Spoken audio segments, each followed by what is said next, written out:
Hello everyone, welcome to only success. I am Shivani Chauhan. इस video में हम लोग जो आपकी क्लास 5th की हिंदी की बुक है ना, उसका जो चैप्टर 2 है फसलों का त्योहार, इसके हम लोग इसमें क्या करेंगे, क्वेश्चन आंसर्स देखेंगे।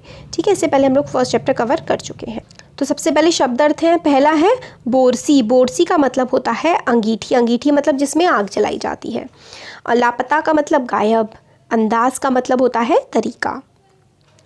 नेक्स्ट है प्रणाम का मतलब होता है नमस्कार करना। फरमाइश का मतलब होता है मनपसंद। और चाव का मतलब शौक। सुस्ताना आराम करना। मध्य बीच। प्रांतो राज्य, ये इनके मतलब होते हैं। अब और है देखिए, इजहार करना का मतलब होता है प्रकट करना। पाला जो है बहुत ज़्यादा ठंड जब पड़ती है उसे कहते हैं। जोशो खरोश होता है एकदम धूमधाम से। जश्न होता है उत्सव। और खुशनुमा एकदम सुहावना अच्छा सा। नृत्य का मतलब होता है नाच। और आशीर्वादी मतलब शुभ हो गया। सैलाब का मतलब भीड़। ठिठुरते होता है कांपते। बर्फीले ठंड। और ढंग का मतलब होता है तरीका। तो ये कुछ शब्द अर्थ थे। अब वचन बदलने हैं। वचन का मतलब एक वचन से आपको बहुवचन में करना है, या फिर बहुवचन है तो एक वचन में कर दीजिएगा।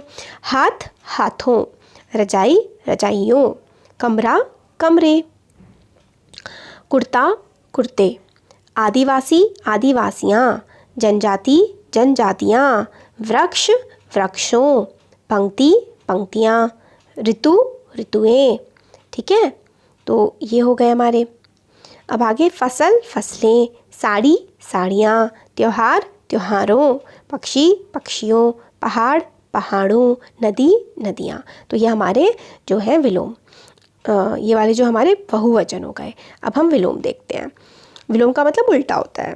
तो गर्माहट का मतलब होता है ठंडक। लापता का मतलब सामने आ जाना। शुरुआत का मतलब मतलब नहीं, शुरुआत का उल्टा अंत। चाव का बेमन उल्टा होता है। सुस्ताना का उल्टा होता है एकदम बिजी रहना, व्यस्त रहना। पाला का उल्टा गर्मी। मध्य का उल्टा अंत या फिर शुरुआत। और जोशो खरोश का शांति। अब देखिए प्रश्न उत्तर देखते हैं। पहला प्रश्न है, भारत में फसलों से जुड़े कौन कौन से त्यौहार मनाए जाते हैं। तो भारत में फसलों से जुड़े कौन कौन से त्यौहार मनाए जाते हैं। तो भारत में फसलों से जुड़े सारे त्यौहार मुख्यतः जनवरी से अप्रैल के बीच मनाए जाते हैं। फसलों से जुड़े विभिन्न त्यौहार हैं बैसाखी, घुघुतिया, पोंगल, सुरहुल, संथाल आदि। ये सारे के सारे त्यौहार जो हैं जुड़े हुए हैं फसलों से। ठीक है, नेक्स्ट है विभिन्न विभिन्न राज्यों से जुड़े त्योहारों के आपको नाम बताने हैं। तो ठीक है, उत्तर प्रदेश, बिहार, मध्य प्रदेश में मकर संक्रांति। ठीक है, तो उत्तर प्रदेश में और बिहार और मध्य प्रदेश में मकर संक्रांति मनाई जाती है। और असम जो है, असम राज्य है ना, असम में बिहू मनाया जाता है। आप ऐसे करके देखिए यहाँ पे उत्तर प्रदेश लिख दीजिए। उत्तर प्रदेश हो गया, बिहार और मध्य प्रदेश, तो इन सब में क्या मनाया जाता है, मकर संक्रांति। ठीक है, उत्तर प्रदेश, बिहार, मध्य प्रदेश में मकर संक्रांति मनाई जाती है।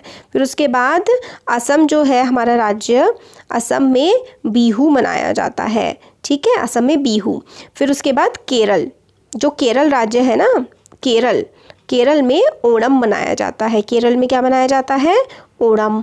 तमिलनाडु जो है, तमिलनाडु में पोंगल। पंजाब में लोहड़ी मनाई जाती है। झारखंड में सरहुल। गुजरात में पतंग का पर्व। सभी खेतों और फसलों से जुड़े त्यौहार हैं। तो ये सारे खेतों और फसलों से जुड़े त्यौहार हमें इस क्वेश्चन में बताए गए हैं। नेक्स्ट है सरहुल त्यौहार के बारे में कुछ बातें लिखो। तो सरहुल त्यौहार जो है वो झारखंड में मनाया जाता है। यह त्यौहार 4 दिन तक मनाया जाता है। सरहुल के दिन विशेष रूप से साल के वृक्ष की पूजा की जाती है। नेक्स्ट क्वेश्चन, पोंगल त्यौहार के बारे में कुछ हमें बताना है।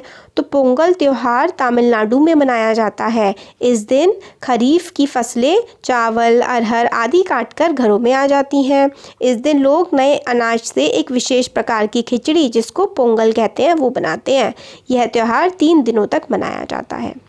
नेक्स्ट है घुघुतिया त्यौहार के बारे में कुछ आपको लिखना है। तो कुमाऊं में मकर संक्रांति जो होती है ना, उसको हम घुघुतिया कहते हैं। इस दिन आटे और गुड़ को मिलाकर पकवान बनाए जाते हैं और उन पकवानों को एक माला में पिरोकर बच्चों के गले में पहनाया जाता है।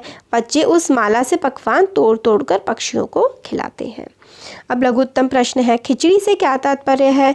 दाल और चावल में मिलाकर बनाने वाला जो व्यंजन होता है, मतलब दाल और चावल मिला करके खिचड़ी बन जाती है। नेक्स्ट क्वेश्चन, भारत के सभी प्रांतों में किस माह में फसलों से जुड़े त्यौहार मनाए जाते हैं?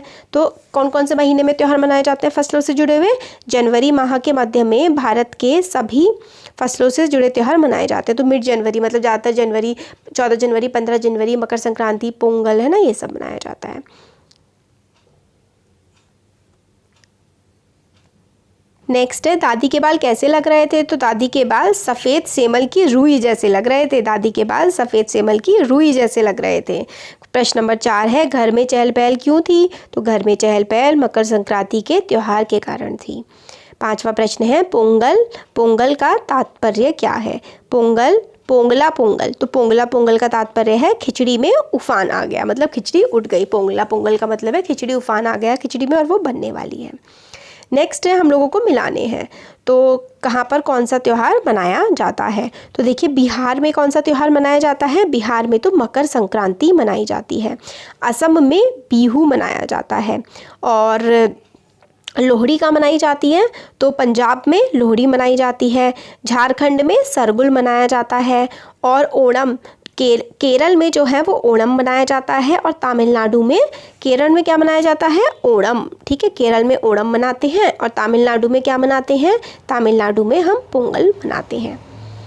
फिर नेक्स्ट है, रिक्त स्थान भरने हैं। सारा दिन बोरसी के आगे हाथ तापते हुए गुजर जाता है। किसके आगे? बोरसी के आगे हाथ तापते हुए। आज सुबह तो रजाई से निकलने की हिम्मत ही नहीं हो रही थी। सामने मचिया पर खादी की साड़ी पहने दादी बैठी हुई थी। वैसे खिचड़ी फिर दोबारा खाने को नहीं मिली, वैसी खिचड़ी। झारखंड में सरहुल बड़े जोश खरोश के साथ मनाया जाता है।